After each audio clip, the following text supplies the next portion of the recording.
Welcome to the True Demon Lord show. I am, of course, the True Demon Lord Franco, and today we're going to be taking a deep look in at the brand new Shadow Legion detachment that we just got updated to our index in the March Balance data slate. So of course we took a fair few changes. We lost, the Sineshi Chariots and Karanak, rest in peace to the goodest boy, sadly. But we did get a fair few changes. We got a few datasheet overhauls. Like most of the Sinesh stuff got changed into the Emperor's Children versions. Balakor got a nice glow up. Scarbrand got some nice buffs. Great and Clean ones got changed. So a bunch of changes, but probably the biggest change is the fact that we have a brand new detachment.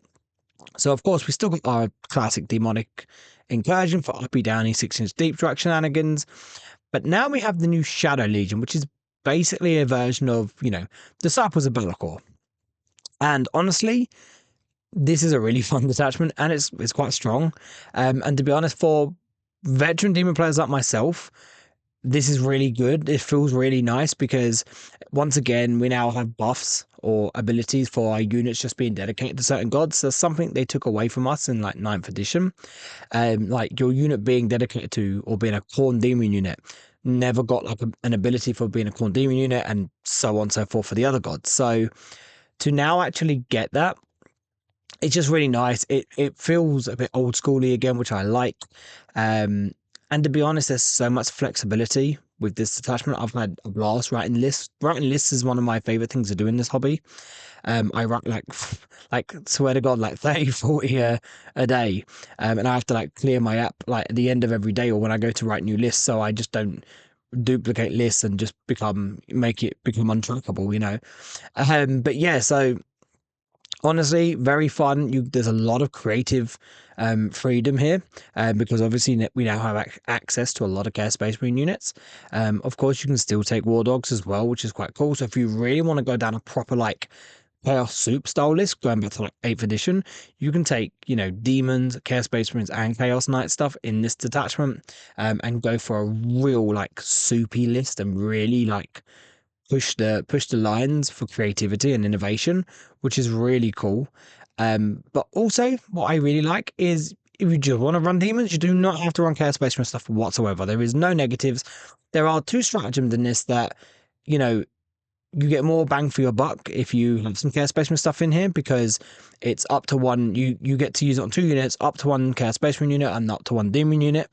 So you can still use it and just target a Demon unit or just target a Chaos Spaceman unit, but you get more value from it by using it on one of each. But aside from that, nothing else. There is no interactions where you need a demon unit or you need a Chaos Space Marine unit. All the enhancements can go on any characters, not just demons, not just Chaos Space Marines, and not even on like just monsters or just little characters. Like any character that isn't Bellicor can take these, which is really nice. Yeah, there's no restrictions whatsoever, and I really like that they've given you a lot of creative freedom with this, and not really many things in the way of restrictions. There's a couple, like when you're building a list, but they're quite themed restrictions, which I do like. So before we do get into it, if you really like the content we make here, please consider liking and subscribing. It helps out the channel massively and helps us grow. And then if you really, really like the channel and what we do here, and you want to get some extra content, then please consider becoming a True Denizen member here on YouTube. So let's get straight into it. The Shadow Legion detachment rules. There's a fair few bits here, right? The first page is more, just, how to compose your list. And then the next one is the actual abilities you get for running this detachment. So you get Thralls of the First Prince. When mustering your army, you cannot include any Demon Prince with Wings, or Epic Hero units, excluding Bellicor. But you can include the following Heretic Astartes units: Chaos Lords, Terminator Lords, Jump Black Lords, Terminators, Chosen, Damned units, which are like your Cultists, Accursed Cultists, Dark Communes, and Beastmen. Dark Apostles, Havocs, Legionaries, Master of Possession, Possessed, Raptors, Sorcerer, Terminator Sorcerer, and Warp Talons. The combined points value of such units depends on the battle size, as shown below. If you're playing Incursion, up to 500 points. If you're playing Strike Force, up to 1,000. And if you're playing Onslaught, up to 1,500. So basically, up to half your list can be made up of Heretic Astartes units. But 100% of your list can just be demon units. You don't have to take anything, and it's really cool. You can't take demon princes at all. I like that as a Be'lakor buff. You know, I love Belly. You know, he's my favorite character. Let's take the game and the competitive side out of it and just become the little lore geeks that we are. Be'lakor is my favorite character, full stop. He was one of the first things that got me into this entire hobby. So for me, I do love Be'lakor. I love his lore. And, you know, he's always been a bit of a jealous bitch. You know, he's always had the spiteful jealousy special rule, which stopped him from being in the same army as demon princes. So the fact that they brought that back is quite cool. And not being able to take epic heroes, again, it kind of just plays along that same line. But you can take greater demons in this, which is quite cool. Because the old Disciples of Bellicon, going back to 9th edition, you couldn't take any big monsters. So I like that they've left you the opportunity to take some big monsters. That's really cool. Um, yeah, I like it. It's weird that there's not a restriction on taking Be'lakor. Like, you don't even have to take Be'lakor. You can just not take Be'lakor or any big monsters whatsoever and just go for loads of little stuff.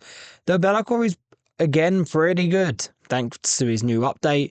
So I do think you want Be'lakor, but you don't have to take him. And then in addition to this, you get keywords. Be'lakor and Heretic are starters units gain the Shadow Legion and Undivided keywords, and Legionist Demonica units gain the Shadow Legion keyword. So everything that has Shadow Legion, Be'lakor, and all of the Chaos Space Marine stuff get Undivided. So you can't mark any of your Chaos Space Marine units, which means, as you'll get to later, that will affect one of the rules, kind of.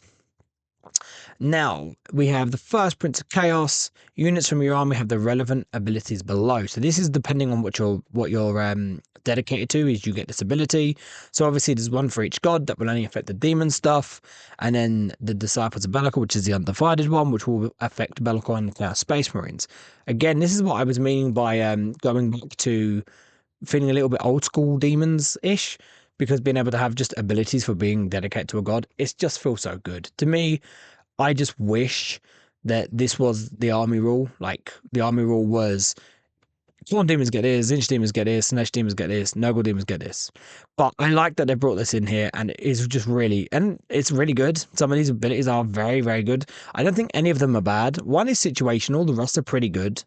So first we have Murderer's Cowl, which is for all of your Khorne demon units. This unit is eligible to shoot and declare a charge in a turn in which it advanced. That's so strong, and quite arguably means this is probably the best way to Khorne demons in 10th edition, because I feel like this gives Khorne something they've always needed, and that's just the ability to get into combat, right? With Bloodletters getting a buff as well in the update, where they now move 8 inches. Like, they move 8 inches, they can advance a charge, so that's an additional d6, you know, average between 11 and 12 inches, and then they get +1 to charge because they've got an instrument. Now actually makes Bloodletters a really interesting unit. For someone that's been quite negative towards them for pretty much the whole edition, I am really looking at them now. I think they're really good in this attachment. Bloodthirsters, again, another unit I've been incredibly negative on. Advancing charging him, quite nice. There'll be another thing in this bit later on where it really makes him quite tempting. I think, you know, Fleshhounds I think are almost auto take now that they got uppy downy instead of free heroic is just really good. They move 12 inches. They've got access to make them a little bit more killy in this detachment. And then of course Blood Crushers, you know, they're 10-inch move, but they've mounted, so they have to go through to around terrain. This helps them get round. So yeah, it's really strong, and I do think it is the strongest of all these abilities with the units that they go on, but I think this just makes Khorne an actual decent consideration for taking units now. Next we have Shadow's Caress for Slanesh units. Enemy units cannot use the Fire Overwatch stratagem to shoot at this unit. It's okay. It's not awful. Like, it's situational, right? Unlike the others, which will pretty much most of the time be coming into effect, this one is situational. There are going to be games where it just doesn't matter. But I feel like this is one of those abilities that in those games where it does come up is actually pretty big. And it has potentially some big implications, because let's say late game, you need to score some points, like you've got bottom of turn, you're ending the game, you draw some scoring secondaries, you can just flip the score like that. You've got a unit of 5 or 6 demonettes that have hurt lost a few models earlier in the game, your opponent had some flamers or some full rerolls that hit Overwatch come in, you just move your Demonettes and go, cool, you can't Overwatch me, you can't stop this, I score enough points, I win the game. Situations like that are pretty big. Being able to just yeet Demonettes forward and not have to worry about losing any, because, Demonettes are very susceptible to Overwatch, especially flamers. Just ignoring that is really good. Seekers, I think, are a very good unit to take because they did not change whatsoever. Actually, they did. They gained fights first, so they got better. Still the same points. Still Scout 9. Like this detachment, you can go for like a full scouting army uni. You can get a lot of scout in this detachment. And Seeker's being able to scout, just be an annoying blocking unit, and then just, going cool. Like, I'm going to use the full length of my unit to block you. And sometimes when you did that and your opponent overwatched and killed one, because it's not that tough to only T4 with 4 wounds and a 5-up in one. It was like, cool, that's kind of affected the blocking strategy now. And just being able to go, cool, I don't care about your Overwatch, have this. It's just really nice. But yeah, it's situational, but I feel like in the situations where it does come up, it's pretty strong. Next, we have Penumbral Puppetry, which is my favorite. It's a little Zinch nerd in me coming out. Each time an attack targets this unit, subtract 1 from the hit roll. So your Zinch stuff is always -1 to hit. Not just -1 against shooting, flat -1 to hit. This makes Pink Horrors, who are already annoying as hell, an absolute horrendous tar pit unit, because obviously they've got the 4-up invuln. When they die, as long as their unit wasn't wiped out by an enemy unit activation, they split on 4+, pinks becoming 2 blues, blues becoming 1 brimstone. So this is the difference between being wiped out on 1 activation and surviving with 1 guy, which allows the rest of your guys to just split. Screamers like this, I mean, Screamers are a fantastic unit anyway, but Screamers, in units of 6 are not a bad option. And being -1 to hit just makes them pretty annoying. Flamers, dropping a unit of Flamers down to do actions for 65 points. They're T4 3 wins for the 4-up invuln, now they're -1 to hit. So again, they take a little bit of, work to deal with. Burning Chariots as well, annoying. And Lords of Change, it makes them a little bit tougher, not massive amounts, but a little bit more. Funny enough, as tough as almost pretty much as tough as a Keeper of Secrets now. So yeah, I think this is a fantastic ability. And to be honest, I am very much looking at a mono Zinch list. Probably not straight away, probably in a month or couple months' time, once I can get what I feel like will be some more powerful combos out of the way with, but it's definitely a list I want to try out. And then next we have Gloam Rot for your Nurgle Demon units. Each time an attack targets this unit, if the strength characteristic of that attack is greater than the unit's toughness characteristic, subtract 1 from the wound roll. So that's yeah, that's really good. This makes Nurglings, especially against combat armies, really annoying because their Mischief Maker rule got changed. It's no longer a 6-inch draw of -1 to hit in melee. It's now, if an enemy unit is in engagement range of them, they are -1 to hit. Not specifically against Nurglings, but against anything they hit, as long as they're in engagement range of the Nurgling unit. But then that means against, combat armies, they're -1 to hit, and against most things that will be hitting them, -1 to wound. Plague Bearers, again, most things that want to be dealing with them are strength 6+, -1 to wound. Ground Cleamons, technically toughness 13 now, so against hunter killing missiles, railguns, big combat monsters like Bloodthirsters, Doomsday Arts, etc., etc. -1 to wound, really, really nice. Vindicators, -1 to wound. Yeah, it's really nice. And then obviously, if you're within 6 inches of your Nurgle stuff, it's Nurgle stuff's within 6 inches of a Grat and Clean one, then they become +1 toughness because of the new aura now. So if you have Nurglings within 6 inches of a Grat and Clean one, they're now T4. And if a unit is targeting them with a strength 6 weapon, that's essentially kind of a -2 to wound because they go from winning on 2s to winning on 3s because you've gone from T3 to T4. And then you're -1 to wound because it's higher strength than toughness. So now that makes that unit really annoying to deal with. So yeah, it's good. It's really good. And then lastly, we have Disciples of Be'lakor, which affects all your Undivided stuff. So that's Be'lakor and your Heretic Astartes stuff. This unit has the Dark Pact ability. Now that's really interesting. The Dark Pact ability is the Chaos Space Marine army rule. So each time a unit with the Dark Pact ability makes an attack, shooting or combat, You can choose to make a Dark Pact. You take a leadership test. If you fail it, you take D3 mortal wounds, and then after that, you can choose to apply either lethal hits or sustained hits ones to your attacks. And the fact that we didn't just get Chaos Spacemen ported in, but we got the Dark Packs is really good, because I feel like if we didn't get the Dark Packs, some of the units would definitely feel a bit meh. By having Dark Packs involved in this, really nice. And it just keeps the strength for some of these units. More so, Be'lakor gets access to it. In addition to that, when Be'lakor does it, he just automatically passes the leadership test. So that leadership test you have to take, which whether you pass or fail, you still get to do the Dark Pact. It's just you might take D3 mortal wounds. Be'lakor doesn't have to, which is nice because you can just see it happening. He uses his Betraying Shades. He fails the leadership test to do the Dark Pact, takes D3 mortal wounds. Then he fails the hazardous test on Betraying Shades and take another flat 3 mortal wounds. So you knew it would happen, but he doesn't have to, and that's really nice. And this is really strong on Be'lakor because now again, Betraying Shades, 12 shots for strength 6 -3/1 damage. Dev wounds ignores cover. Adding sustained hits to that is really good. Now he can kill most small units in the game, most 5-man 1-wound units, even take chunks out of Marine, or Marine equivalents, which is quite nice. If he's shooting into something tougher, maybe throwing in lethals. And in combat, Blade of Shadows got better. It's now 7 attacks with a strike at strength 14 -4 D6 +1 damage. It now has dev wounds instead of lethals, like it always should have. Being able to get sustained in that means, on average, you're going to miss one with one sustained. You just get that back in. If he's got Shadow Lord for his 1 of 3 abilities on instead of Wreathed in Shades or Penumbral Curse, Shadow Lord now does what it always should have done, and it's reroll 1s to hit. So now he's hitting on 2s, rerolling 1s, sustained on 6s. Yeah, Be'lakor all of a sudden is an absolute beast. And yeah, this is pretty good for him. And again, good for your Chaos Spaceman stuff as well. And then Shadow Legion Heretic Starters models in your Heretic Astartes units gain Deep Strike. Simple as that. That's really good. Because again, being able to just rapid ingress a unit anywhere 9 inches away and then in the next turn push it forward is really good. Being able to drop those units again anywhere on the board to do secondaries, score points, drop them on objectives. It's really, really nice. A really cute little tech piece, which I feel like hasn't come up too often yet because not a lot of people has looked at it. When I was going through all the units you could take, I got to the damned units and I was like, okay, let me remind myself of what are damned units.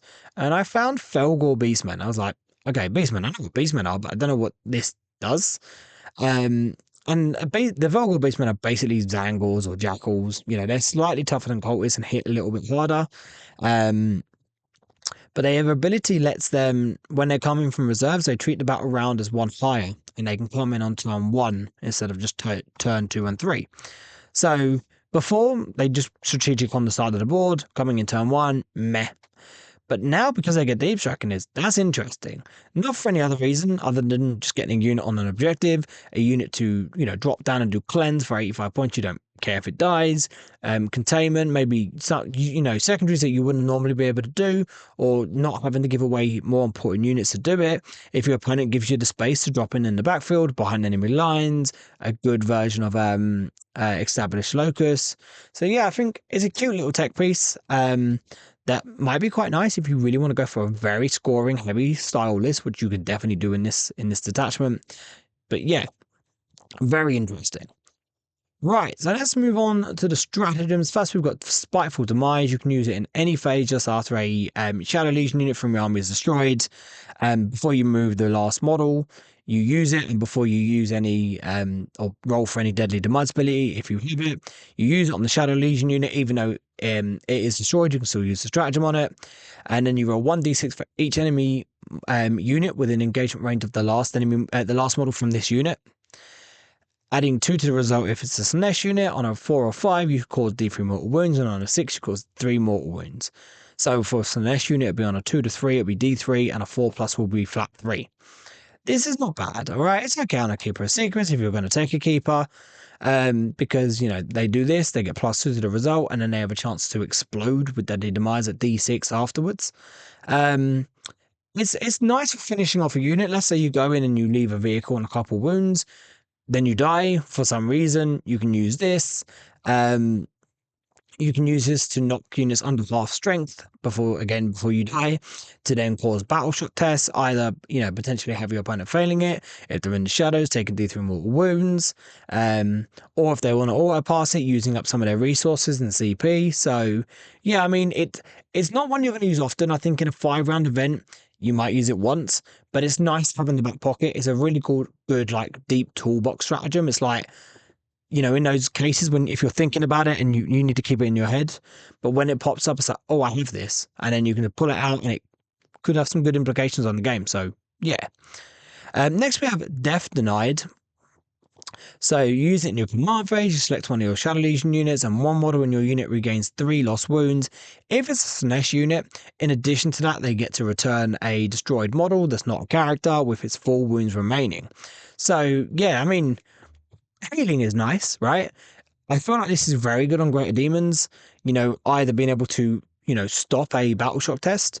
If you got a Grout and Clean one on 8 wounds, getting 3 wounds takes him back to 11, so now he doesn't have to take a battle shock test. That's pretty good. If you have a Greater Demon that's very, very wounded, like on a couple wounds, using this to get 3 wounds back and then passing the battle shot test will give you another D3 back for being in the shadows. Yeah, like Be'lakor as well. It's very good on him, especially with Penumbral Curse. He's one of his pick 3 abilities.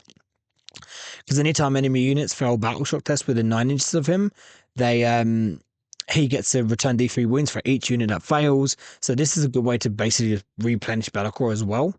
And you can use it on, like, Fiends, Blood Crushers, Possessed, Chosen, those high wound smaller models.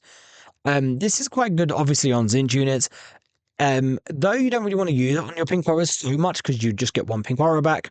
In those games where 1 pink horror will just flip a objective and give you primary, that's pretty big.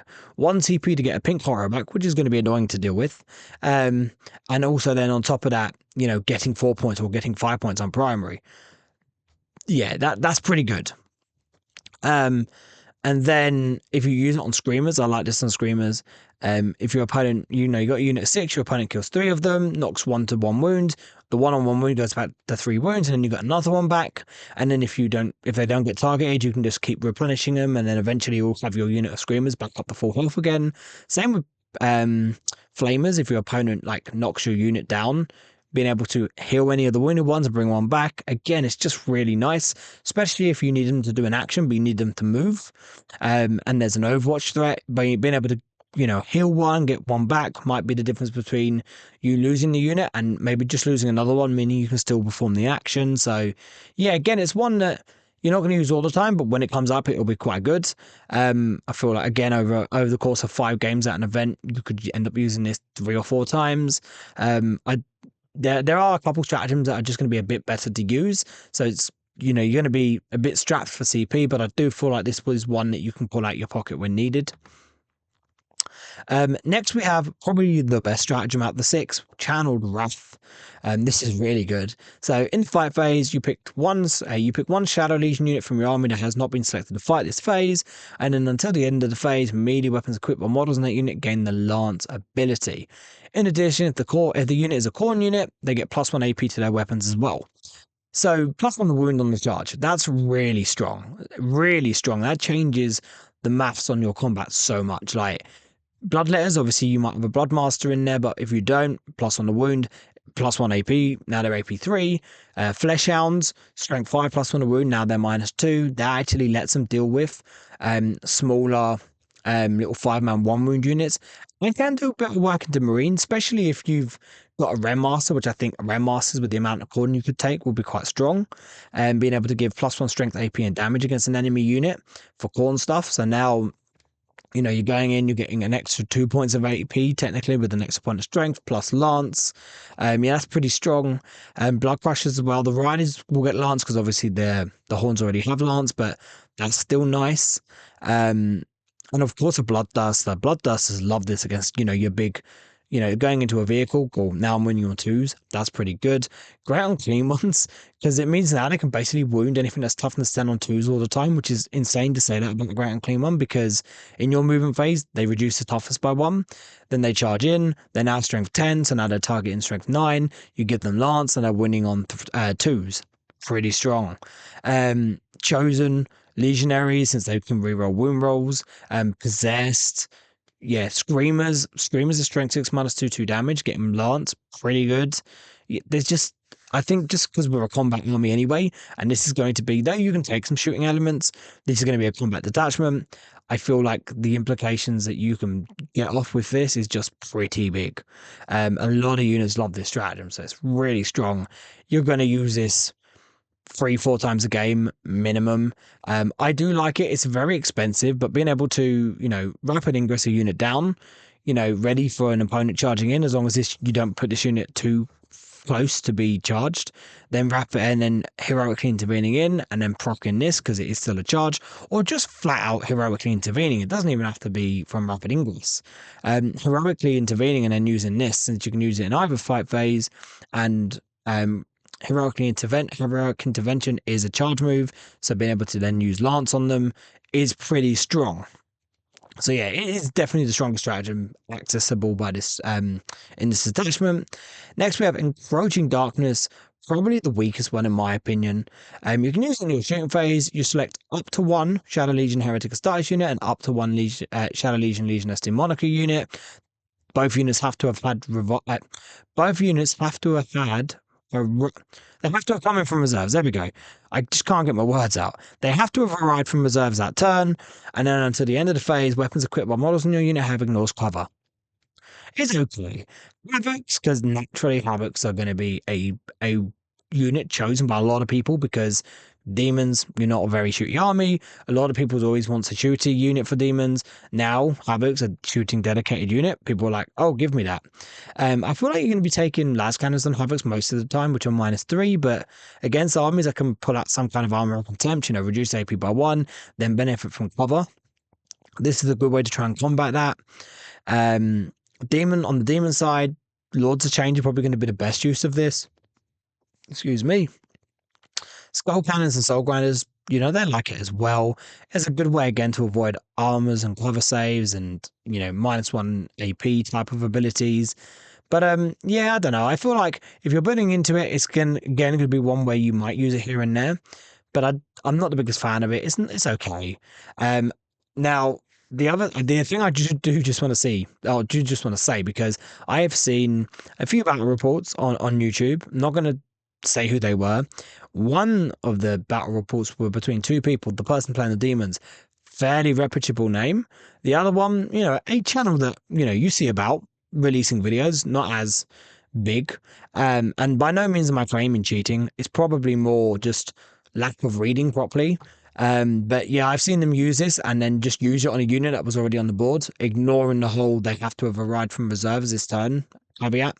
So yeah, be aware when using this. It has to be on a unit that came in from reserves, not just using it on any unit. If it didn't have that coming from reserves caveat, then it'd be a lot better, because then you could just use it.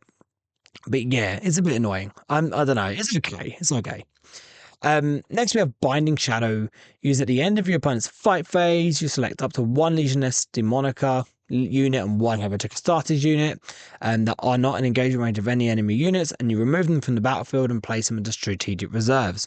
It's uppy downy, and it's pretty decent. Use at the end of your opponent's fight phase instead of at the end of the turn, but it's got the good version, so they don't have to come straight back down in your next turn. They can just sit in reserves. I like this is picking up a unit, rapid ingressing it down in your opponent's next turn, and then charging in. It's pretty strong. Again, this is one of the ones we were talking about earlier, whereas if you don't have any Chaos Spaceman units, you can still use it. You just only get to use it on 1 demon unit. Of course, uppy downy is good for scoring secondaries. It's good for getting you into better positions. It's just really good. Getting units out of dodge from dangerous areas. What I really like, a cheeky little combination here, is if you have a Chaos Lord in a unit like Legionaries or Chosen, once per battle round, one of your Chaos Lords can make one of the stratagems used on their unit -1 CP. So you can use this, make it 0 CP, it's now free for his unit, but also because of the other part of the stratagem is you just pick up a demon unit. So now you're picking up the demon unit for free in addition to that. So that's really, really nice. Yeah, it's a great strat. In addition to Channel Wrath, this is going to be your probably most used stratagem, because uppy downy is good, and yeah, it's just a good stratagem. And also because your class spaceman stuff now have deep strike because of this, it just combines really, really well. Because now you can just deep strike them down. Again, rapid ingress. I think Channel Wrath, Binding Shadow, Rapid Ingress. They're going to be your three like key stratagems for this detachment, with the odd like probably reroll from command rerolls, maybe a bit of healing as well from Death Denied. But yeah, and then we have finally Shade Path. Shade Path. We're not northern. We're from the south. Shade Path. There we go.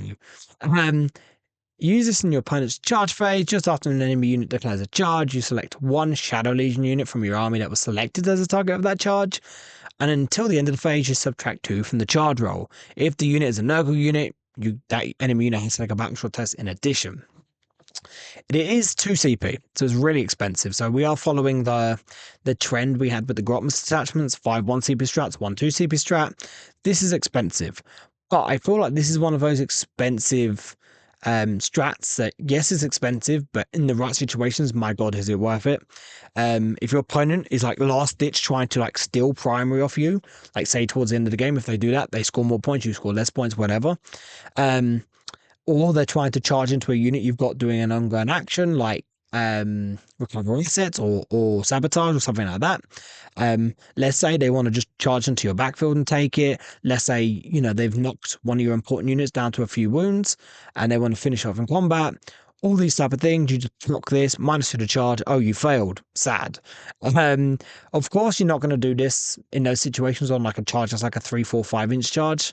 Maybe on a 5-inch charge if you're desperate. 6-inch charges, because now it's an 8-inch charge. That's more thought-provoking. 7 or plus inch charges, you know, 9 or higher, definitely. And deep strike 9-inch charges, definitely. Is a very good candidate to choose on. And of course, Nurgle units, if your unit is a Nurgle unit, the enemy unit has to take a backshot test. Now, this is where, because I love a backshot, right? I love backshot abilities. Don't know why, I just really like them. I love the idea of your opponent charging a great unclean one to just try and put a lot of OC on an objective, and you go, cool, you've got like a 5-inch charge, so I'm going to reduce it by 2. You're probably not going to fail it, but take a -1 battle shock test because you win 6 of the great unclean one. Oh, you failed it. Oh, great. You take some mortal wounds, but yeah, now you're OC 0, so the whole thing that you're trying to do doesn't do anything anymore. Also, if your opponent, something else that's quite nice, if it's a closer strat, a closer charge, sorry, you can still use this again to cause the battle shock if they're charging any Nurgle units, or even if they're multi-charging, because if they're just charging 2 units, let's say they're charging a unit of Chosen and a unit of Plague Bearers. Well, now, you can still use this because the Plague Bearers are a target of the charge, and let's say they need a certain stratagem to be more effective against you in combat. Now they're battle shocked, now they can't use the stratagem. That's pretty good. Yeah, it's again, it's expensive, but if you think about when using it and you use it in the right position, because it is a stratagem that if you use it in the wrong position, it's just going to, like, if you're using it on a charge that's just too short and they still make it, then it's cool, that's 2 CP ton of drain. But if you use it for the right charge and they fail it, it's going to be huge. And, you know, again, if you're having the backshot part of it, that could also be huge as well. So overall, with decent suite of stratagems, Binding Shadows, Channel Wrath, definitely the 2 you're going to be using a lot. Death Denied is also not awful. Shade Path when the situation arises. Yeah, but it's a nice balance of stratagems, and I think pretty good set of stratagems. So next we have the enhancements, and like we said earlier, there are no restrictions on what can take them, apart from Be'lakor. Be'lakor obviously can't because he's an epic hero, but aside from that, there is none that are just locked to care spaceman characters or just demon characters or just monsters, and I really like that. I really, really like that. There is one of these that I believe is auto take, another one which is this one right here, which is close to it, and then the other 2 are okay. So we have Leaping Shadows. Models in the Bearish unit have the Scout 9-inch ability. That's really, really good. Meaning you can get, you know, the units you want holding objectives and just giving you primary early on up faster, so they'd have to worry about, being out in the open, getting good combat units like Chosen, Bloodletters, Blood Crushers, Possessed into just better staging areas early on. So now they move 9 inches in your movement phase, they then just, get closer to that staging area and then just sit there and threaten a large part of the board. And yeah, just getting units out the way into hidden areas, those important units. So it's very good. There is a meme with the ground clean one. I liked when my first test list with this. I did a ground clean one. I took a unit of 2 beasts because beasts now have scout 6 inches, and I scouted him 9 inches. I scouted them 6 inches, pushed them onto my natural expansion objective, and just went, cool. Here's a lot of Nurgle beef. Deal with that. And of course, like the beasts within 6 inches of the ground clean one are now toughness 10. So you've got a 20 wound, toughness 13 model with a 4 up invuln and a 6 up for no pain. That is -1 to wound against strength 14 or higher. And then two toughness 9, 7 wound models with a 5 up invuln, toughness 10 that are -1 to wound against T11 or higher. Yeah, that's pretty nice. Blood Masters or Scroll Masters, for Bloodletters or Blood Crushers, that's pretty good to get them up faster. Considering they now have advanced and close because of this detachment, now means that they can really threaten a good part of the board. I do like this on Blood Crushers, especially now they've only got a 5 up invuln. Though they do have a 3 up armor save, but it does mean you can just get them into better, good staging areas early on. Keepers, they're definitely not what they used to be, but being able to, early game, if you go first, 9-inch up a keeper straight away, 14-inch movement, and just yeet it into your opponent's deployment zone, batter something, and then go, cool, you have to deal with this -1 to hit, toughness 10, 18 wound, 4 up invuln monster. Otherwise, it's just going to cause havoc in the backfield. And then, of course, Chaos Lords for your Chosen or Legionaries, Master Possessions for Possessed. I do like 10 Possessed with the Master Possession with Leaping Shadows. That's a pretty scary unit. A Chaos Lord with this and 10 Chosen as well is another scary prospect. So, yeah, I just think it's very, very good. It's not like auto take, but it's close. It's definitely close. Next, we have Mantle of Gloom. It calls it an aura, but I hate calling it an aura because I just don't think it is. While an enemy unit is within engagement range of the bearer's unit, subtract 1 from the objective control characteristic of models in the enemy unit. I wish this had a 6-inch range. I really do. It's okay. -1 OC is alright. If it was a 6-inch aura, it'd be a lot better. It's nice to help you hold and take primary. A ground clean one doesn't hate this because he's probably the toughest thing that can hold this. It means he'll actually get a bit of use out of it. If your opponent charges in stuff to try and take OC and he's got some beasts or some playbearers around him or whatever, it could be anything, then him reducing OC now means you can just try and hold on to those objectives. A Dark Commune with this is an awful lever because it's not within engagement range of the character, it's an engagement range of the character's unit. That's quite nice. So, you're throwing up this unit of a Cursed Cultist. That's a bunch of, wounds with a 5 up invuln and a 6 up for no pain, and then reducing OC by 1, meaning OC2 units are going to have less chance to take objectives off you. So yeah, I feel like this is definitely an enhancement that if you've not got enough points to take a unit of 3 Nurglings, then you might look at this. And that's pretty much it. Otherwise, I don't think you're going out your way to take this too much, in my opinion. Next we have Fade to Darkness, though I am coining this, right? I am taking full credit for this. It is the Bonkin Dish. That is mine, right? I am giving full credit for it. I don't care what anyone else says. It's the Bonkin Dish.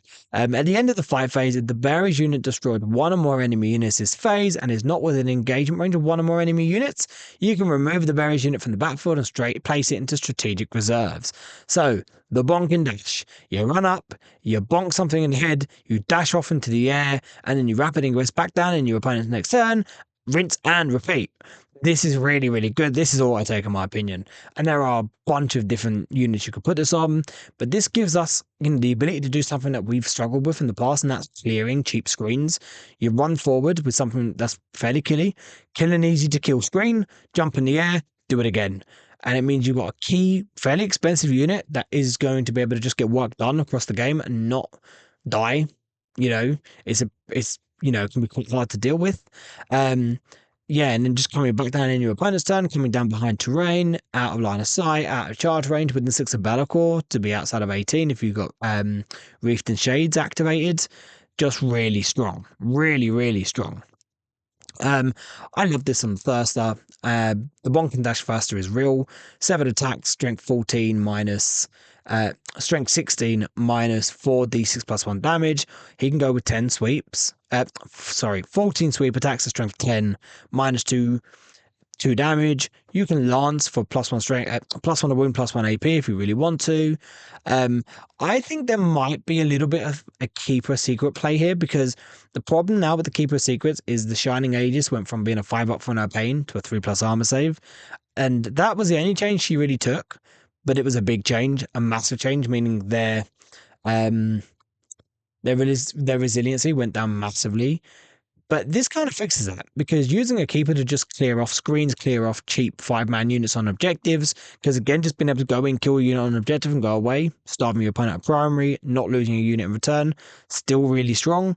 And then you give her the Ritual Knife. So now she's got 6 strength 8 minus 3 damage attacks, 4 extra attacks at strength 6 minus 3 damage dev wounds, and then 3 more extra attacks at strength 6 minus 3 2 damage. Plus, she's got 9 strength 6 minus 2 1 damage dev wound shots from her Phantasmagoria shooting attack. So she's just putting out a lot of damage, like against those like marine equivalent style units and even smaller units. Yeah, I mean, like I said, the problem with the keepers is losing the Phono Pain, the resiliency went down a fair bit. But now being able to go in, bonk something over the head, kill a screen, kill a objective holding unit, and then jump in the air, come back down and do it again. They move 14 flat. And again, with the shooting, they can actually clear these type of units. I think there might be an argument for a keeper sequence. I am kind of on the fence between the keeper and the bloodthirster in that respect. So yeah, I like it a lot.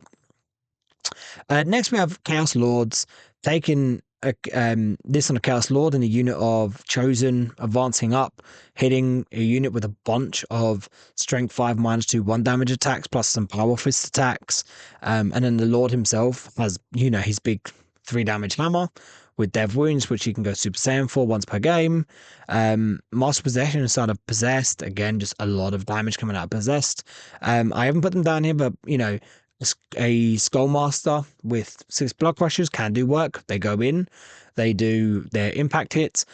To be aware, I've seen some people mention this, saying they'll just use this on a Skullmaster, go in. If they wipe the unit with the impact hits they do in the charge phase, then they just pick the unit back up in the fight phase. And remember, the unit you kill with this unit has to be done in the fight phase. So if Blood Crushers charge in, they wipe a unit out with the impact hits and don't fight anything and kill it, they can't go up. They have to kill it. But being able to soften something up with the impact hits and then go Lance and +1 AP through Channel Wrath, that's pretty good. So yeah, another really good option there. So this is a water take in my opinion. It allows you to clear key screening units, objective holding units, and not give away a pretty large investment in a unit, because again, Bloodthirsters with this 320 points. Keeper Secrets, 305 points. You're looking at your your blocker 10 Possessor, your blocker 10 Chosen being like 300 points with the characters. So yeah, you're not going to lose a massive like 300-ish point unit after killing something. And a unit that can just go around picking up screening units, picking up cheap objective holding units, and then going back and then coming back and doing it again. It's pretty solid. And I do think rapid ingress is a big part of the strategy here, though you don't have to do it. But I do think it is a big part of the strategy. And then last, we have the Malice Made Manifest. At the start of the fight phase, you select one enemy unit with an engagement range of the bearer's unit. Roll 1d6. On a 2 to 5, the enemy unit suffers d3 mortal wounds, and on a 6, they suffer 3 mortal wounds. It's okay. If you're running into a vehicle and you've got a nice, big unit that can then, pile into the unit that comes out of it, having this on it means you can kill the vehicle and then pile out onto it. Also just nice to just put a few extra wounds through on something, maybe something that's tougher. Yeah, I mean, it's okay. It's okay on Greater Demons and Chaos Lords and Master Possessions. It's okay on any of the characters. I do think the only real play this might have is on a Skullmaster that's in a unit of 6 Blood Crushers. Because, of course, the Blood Crushers have their impact hits for their ability. So, in the charge phase, after a Blood Crusher unit finishes a charge move, you select one enemy unit they're in engagement range with, roll 1 dice for each Blood Crusher in your unit, or each model in your Blood Crusher unit, including the character. So, in that case, it'd be 7 dice. And every 4+ will do D3 mortal wounds. So that means on average, a good average, you're going to roll 4+, which will be about 8 mortal wounds on average. And then in your opponent's in your fight phase, start of it, you probably roll a 3 or a 4, which will then be D3 mortal wounds, on average another 2 mortal wounds. So this unit is now on average doing 10 mortal wounds before they've even fought. If you throw on Lance and +1 AP, and then if you have a Renmaster for +1 strength, AP, and damage in there, that now means this unit can actually kill a fair amount of things, can really do a lot of work on some fairly tough units. Yeah, I think this is a bit of a nightmare unit for something like Wardens as well.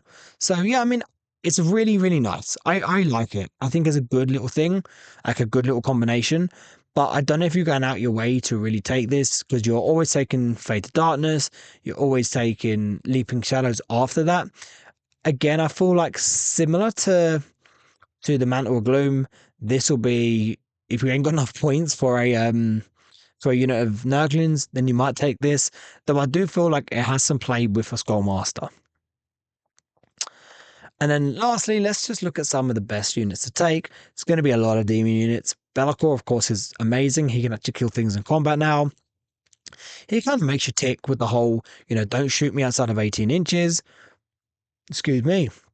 That does affect your Space Marine units as well, because it affects Legioness Demonica and Shadow Legion units.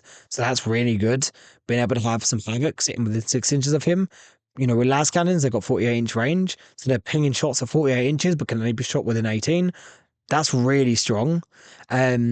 Being able to just stage up, screen units so they can't get within 18, and then just throw units forward in the next turn. Pretty strong.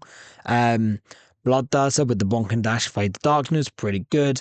Keeper of Secrets, not a bad option either. Ground Clean ones, if you're taking a fair bit of Nurgle, they're a very good option. They're also, one of your toughest individual units. Bloodmasters and Bloodletters, I think they're going to be very, very good. Even just Bloodletters as well. I think very solid unit for this detachment. Renmasters, if you're taking enough core, an option there to buff your damage. Pink Horrors, they're going to be an absolute pain in the butt to deal with. -1 to hit with the splitting, really good. Nurglings, they're just for 35 points now for 3 of them.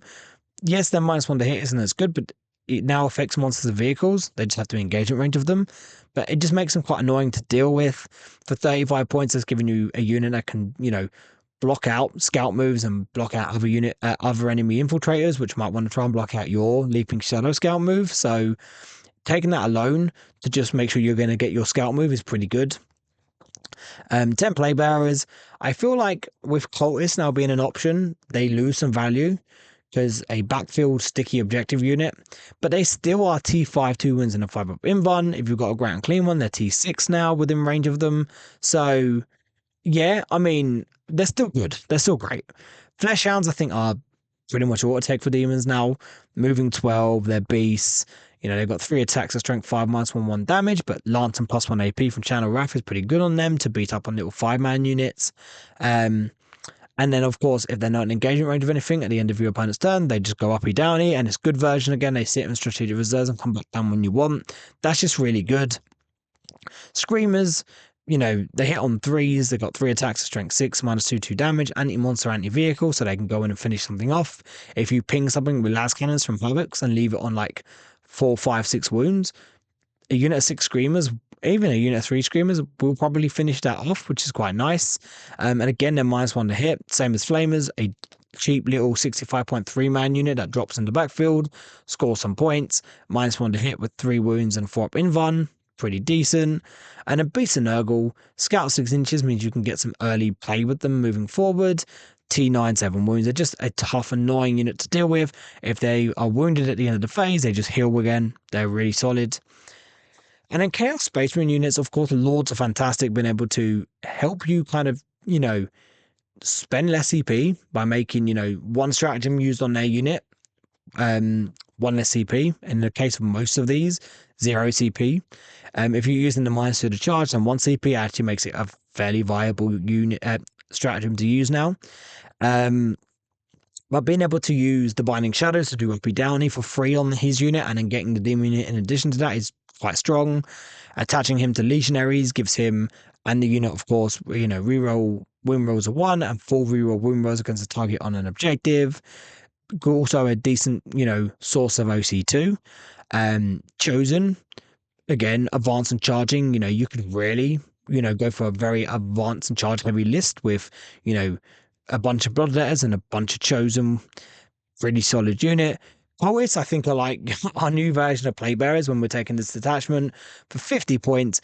They are only T3 with 1 wound and a t-shirt save, but they've got sticky objective, and now you don't feel as bad because sometimes you don't always get the chance to throw the Plague Bearers forward or uppy downy them. So now just having a 50-point Poets unit on the backfield, that's a lot less egregious than it would have been having a Plague Bearer unit on the back. I just think for 50 points, Cultists are an absolute steal. Havocs, again, Havocs have a lot of play. They give you something you don't have a lot of access to in Demons, and that's some really long range threatening firepower. Last cannons. I don't know if there's many other the heavy weapons you'll probably take. I don't think you'll take heavy bolters. I don't know if you'll take the auto cannons, to be fair. You might look at, if you've already got 2 units of last cannons, you might look at a unit of Reaper chain cannons just to give you a crap ton of shots to deal with things like GSC and orcs and stuff like that.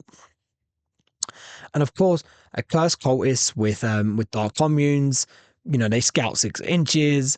They are just a bunch of wounds with 5 up invulns and 6 up for no pains. They can put out a fair bit of hurt on one turn when they do their little, chant thing for +1 to hit, +1 to wound. So yeah, I mean, quite a nasty unit to have, and I think that's the unit a lot of people have been most excited about alongside Havocs, to being able to take alongside Demons.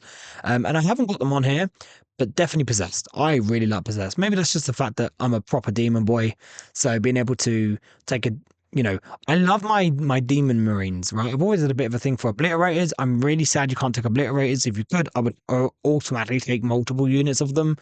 But we can take Possessed, and I've always liked my demonically possessed Chaos Space Marine stuff, so I'm quite excited to run Possessed. And of course, Master Possessions in there. He doesn't give them a lot. I think it's a +1 charge, +1 advance. But, if you want to take Leaping Shadows, then you've got to take him because he's the only character that can attach to them. So, yeah. And he's got some precision shooting and some precision combat at like 3 damage or something like that, and like anti-Psycho 2+. So, he can have a little bit of character bonking if he wants to. But yeah, so overall, I really love this detachment. Really love this detachment. I feel like it's got a lot of good like flexibility to it, and a good potential like for list creation. I think we're going to see a lot of people be quite innovative with this. I'm already coming up with a lot of lists. I love them on those inch lists. I like them on a Nurgle list. I like a very corn heavy list, a very advanced and chargy style list with loads of loads of bloodletters and chosen. A very board control, just take these models and deal with it list with loads of Accursed Cultists and King Horrors. Yeah, so I feel like this is, if you want to run like a horde, I feel like this is a very good horde attachment, and I do like a horde, so definitely something I will look at. So yeah, I mean, let me know your ideas and what you're thinking of running with this attachment, and if you've tested it out, let me know. I'm very looking forward to seeing, as we start to get to see this getting played at events over the next month to 2 months now, really getting to see people's ideas with it. I'm just very excited about it. I really can't wait. I think it is genuinely my favorite detachment in the game, and I'm just so pumped to get to play it. So thank you for tuning in. We will catch you all in the next one.